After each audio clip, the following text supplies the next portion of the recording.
I'm excited about my next guest, our next conversation, as the more I read and dug into the CV, to the resume of Dr. Andrew Wiest, the more fascinated I became. He is a professor of history at Southern Mississippi. He has served in a bunch of different roles at USM and at some other universities as well. And Lance, you'll like this. I keep referencing Hamilton. Mm-hmm. One of the famous lines and one of the songs in Hamilton was his wife talking about him. He writes like he's running out of time. I feel like that might apply to Dr. Andrew Wiest with all the works as well. He writes as if he's running out of time. Dr. Wiest, good morning.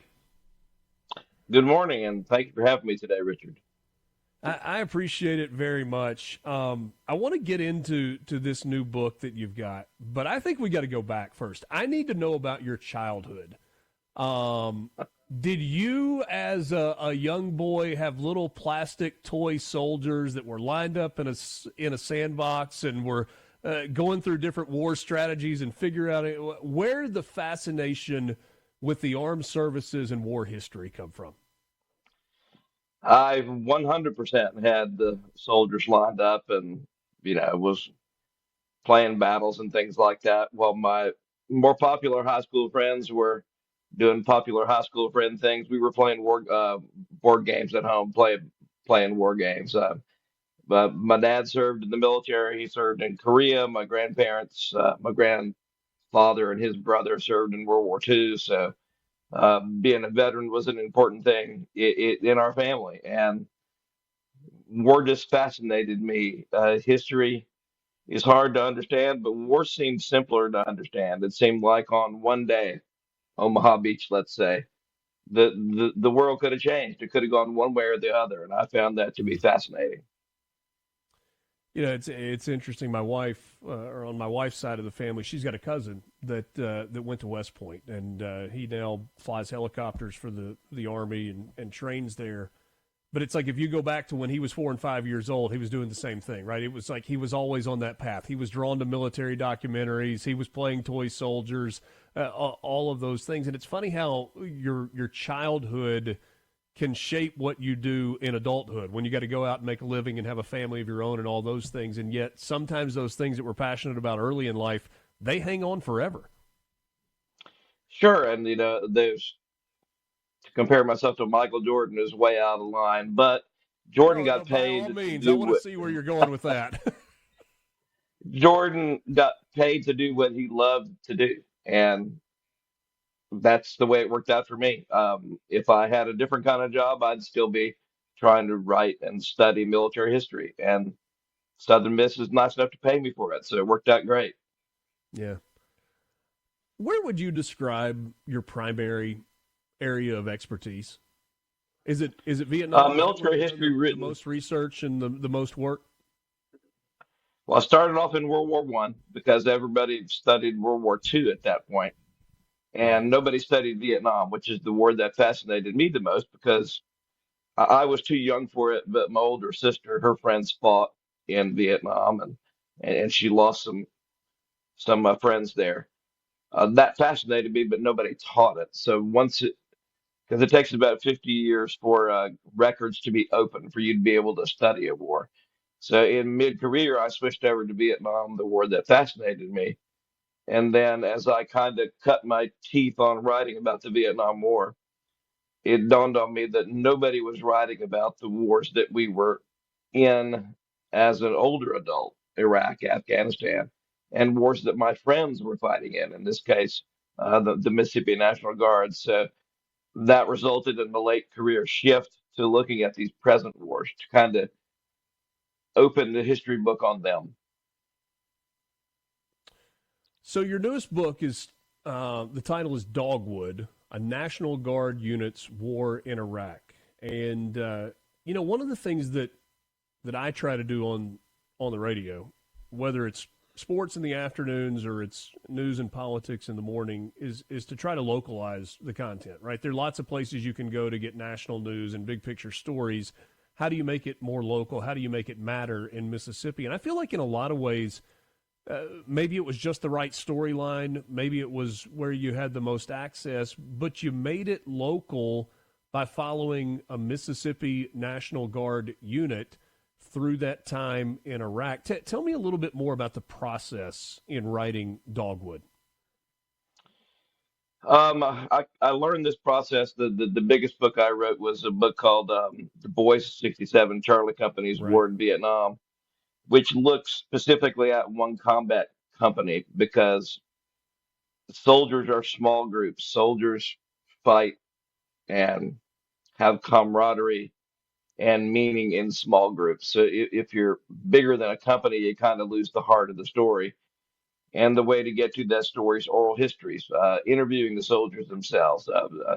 Documents can tell you where they were at, what they did, what they accomplished, but to put the soul of the 19-year-old soldier into the battle, you have to speak to the now 60-year-old adult and get their memories.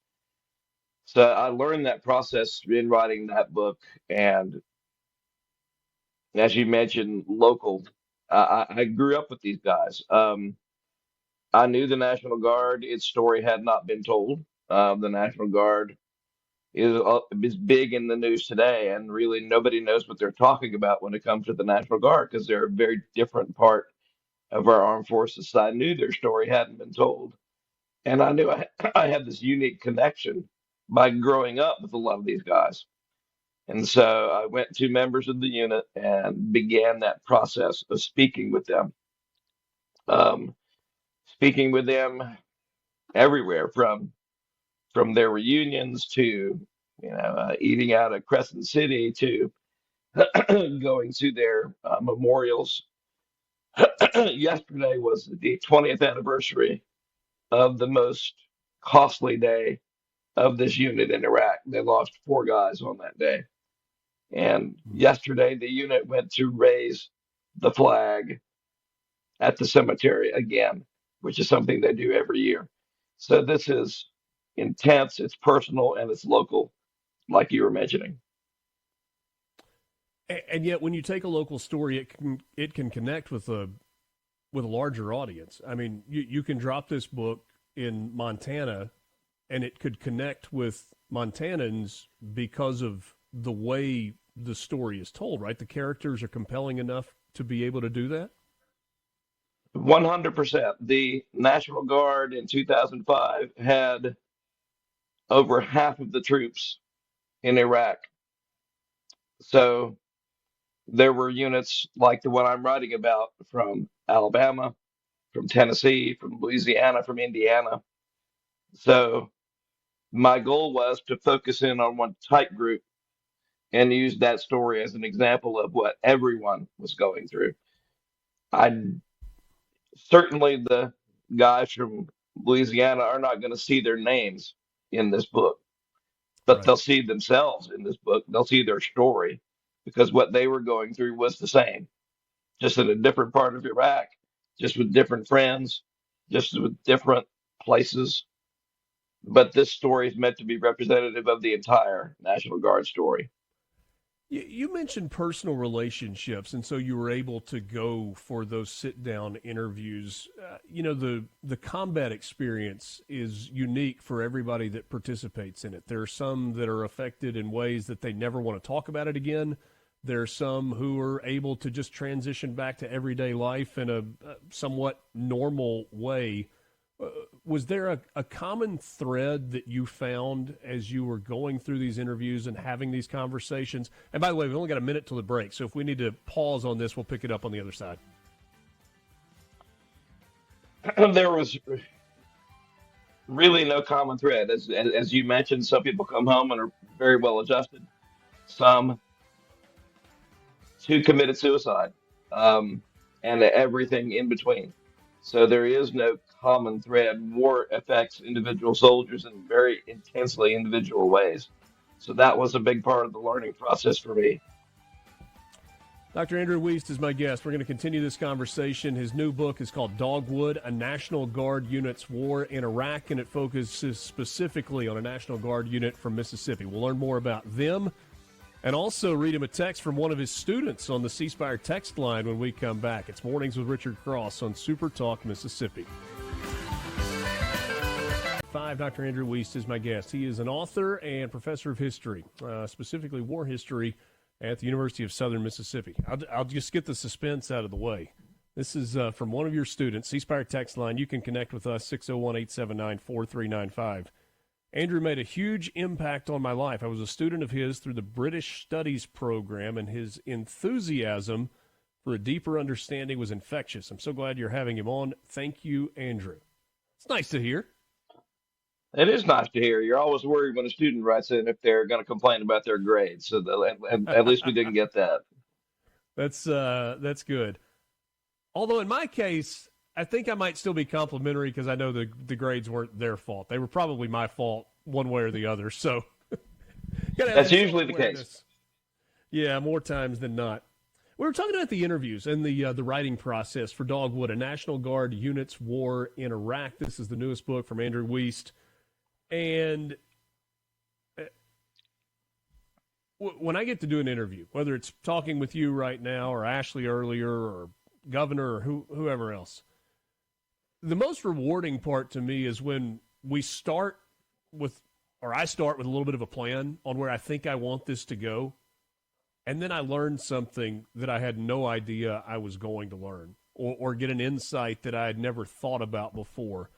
When you're having these conversations with National Guardsmen who served in Iraq, did you go in with a plan only to find those conversations going somewhere completely different?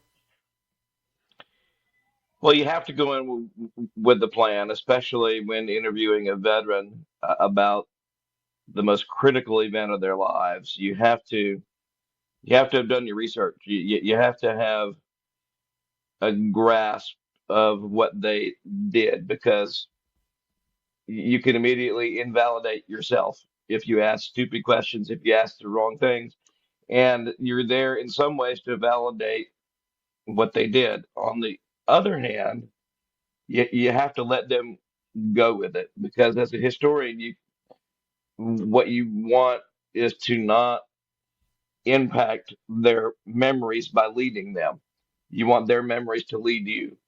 So the interviews are very tricky. You have to be knowledgeable about what they did and where they served and who they were and who their commanding officers were and those kinds of things. But you also don't want to make them think they want you to answer the question in a certain way. Mm-hmm. You want what they know to be the truth. So it's a difficult process, but extremely rewarding. Yeah, is there a validation process that you have to go through as well? I mean, if you interview a veteran that makes a certain claim about something, do you have to then go and fact check that and verify or re-verify their account of what happened, or do their words just speak for themselves? 100% of the time, you need to fact check and verify. That's why in the case of the unit I'm writing about in this book, there were at the most about 250 guys at the FOB at any one time. And what you can't do is tell the story through any one person's eyes, because 250 people are going to remember it 250 ways. So if you find a story that needs to be in the book, you need to validate it through other veterans, get their look at that event. But you also have to have the documents. You have to have the pieces of paper that back that up too. Especially in this case, it was really difficult with dates, because I'm interviewing guys 15 years after the event, and they'll come up with this really compelling story about getting blown up by an IED, and their instant memories would be just etched into their minds. But you'd ask them, okay, did that happen in April?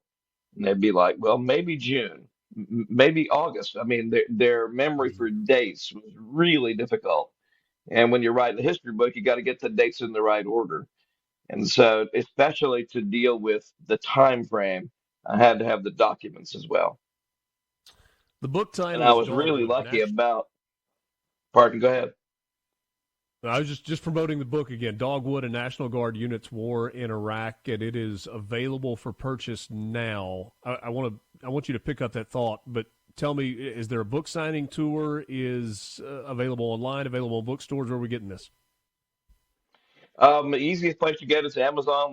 Like most books, we are doing some book signings. We've already been to Oxford and headed to New Orleans to do one, and hopefully we'll have some local ones as well. But what I was going to say was I was very blessed that about six of the guys kept pretty detailed journals while they were there, and those are Oh just wow, yeah. like digging up a nugget of gold. Those are perfect. Well, that I mean, you talk about immediate validation. That gives you. Were they forthcoming with those? Hey, take this, use it as you need it, and then return it. Yes, in every case, they were willing to let me use any part of the journal. The main thing I wanted from the journals were again confirmation of dates, which was critical, but also it's immediate. Um, on on June the 11th, four guys were killed, and when the guy's writing in his journal on June the 12th, that's immediate. That's in his heart. You can And raw. see the emotion in these journals. Not 20 years later, you can its impact was incredible. Wow. Is there an audiobook that goes with this? There are certainly an audiobook available. Yes. That's I love to read and I love to hold a book, but I'm on the go so much that it's like that's the way that's the Audible app, and I can just download it right there and listen on the go or on the lawnmower or wherever. It has changed my reading habits. I love audiobooks as well, but it's a weird aspect of being an author. I've never listened to one of mine. It seems a little bit self-serving to listen to your own book, but I am it's incredibly interesting to hear it in somebody else's voice. Yeah, that is fascinating. You said something a second ago. National Guard very much in the news right now in California, with the California Guard being sent in by President Trump, much to the chagrin of Governor Newsom. And you said something, nobody knows what the heck they're talking about when they're talking about the National Guard and the role that they would play, or the role that they do play. Take me a little deeper on that. Sure, the National Guard historically has just always kind of been there. I mean, those are the guys who show up after a hurricane. Those are the guys are deployed to World War II or World War One and doing the same stuff the military does, plus other stuff. But unlike the Army that has a place to study it, unlike the Navy that has a place to study it, the National Guard doesn't have a resource to study itself because it's fractured into 54 sub things. It's an Illinois Guard, it's a California Guard, it's a Mississippi Guard. So just 2 years ago, for instance, there were 600 books that came out on the Army. There were six that came out on the National Guard. So historically, it's been overlooked in part because it's difficult to research, and it's the most complicated part of our military because it's state and federal, it's local, it's everything. So when we were getting questions about the National Guard, people didn't even know how it functioned, much less what its constitutional role was. So Yeah. the National Guard needs more work done on it, and that was one of the ideas behind this book. Is it the most underappreciated branch of the military complex within the United States? 100%. It's what our country was built on. Our country was built on state control of the military because we greatly feared what Britain had done with its military to us. And it it stands alone in the world as a force that's like that, a state controlled military that, when in times of great need, can be nationalized and turned into a chunk of the wider regular military. So it's this conundrum historically. Is the president sending the California National Guard without the request from the governor of California concerning to you, based on the research that you've done and the conversations that you've had with the men and women of the Guard? taking politics out of it, because it's up to everybody to decide whether or not they Sure, think sure. that's the correct use of the Guard. Historically, it's it's interesting because it shows a deeper federal control over the Guard, but it's nothing new. For instance, in the 1960s, the Guard was called out in Mississippi, in Arkansas, in Alabama to Hmm. integrate schools without the governor's consent in all those states. So this has happened before, just in a very different political kind of minefield. Dr. Andrew Wiest, the book is Dogwood, a National Guard units war in Iraq. We don't ever pay guests, but I guess I did indirectly because while we were talking, I downloaded both Dogwood and The Boys of 67 to my Audible account. I'll get on those next. Thanks so much for your time. It Well, was a pleasure. thank you so much. I hope you enjoyed those books. Can't wait to read them or listen to them. Mornings with Richard Cross, Super Talk, Mississippi. Back with you after this.